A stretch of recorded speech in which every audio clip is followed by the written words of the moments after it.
আসসালামু আলাইকুম রহমতুল্লাহি ওবরকাতু। সম্মানিত ভিউয়ার্স, একটা জিনিস লক্ষ্য করুন, এই সিলিং ফ্যানটা আমার কাছে আইছে, একটা সমস্যা হয়েছে, সিলিং ফ্যানটা চলে না। তো আমি যখন সিলিং ফ্যানটার বাটিটা উঠাইলাম তখন আপনারা একটু লক্ষ্য করে দেখুন, এটা হচ্ছে ক্যাপাসিটারের হচ্ছে স্টারিং সাইড, এই কালো তারটা।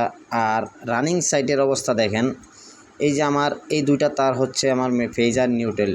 এই ফেজ নিউট্রাল একখানা করে এই যে আপনার রানিংয়ের সাথে কিন্তু তারা জোড়া দিয়ে রাখছে।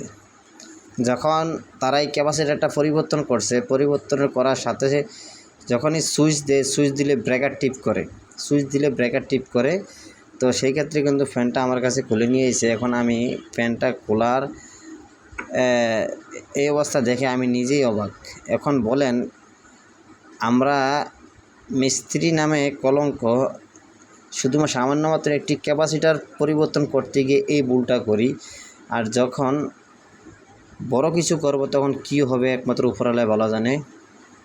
যাই হোক, যেহেতু আমার কাছে আনছে, এটা এখন চেক করে দেখব কয়েলটা ভালো আছে কি না। কারণ ফেজ নিউট্রাল ডাইরেক্ট করে রানিংয়ের সাথে দেওয়া, কয়েল ভালো থাকার সম্ভাবনা নাই। তারপরও চেষ্টা করি দেখি কী হয়েছে। তো ভালো থাকবেন সবাই। আসসালামু আলাইকুম রহমতুল্লাহ।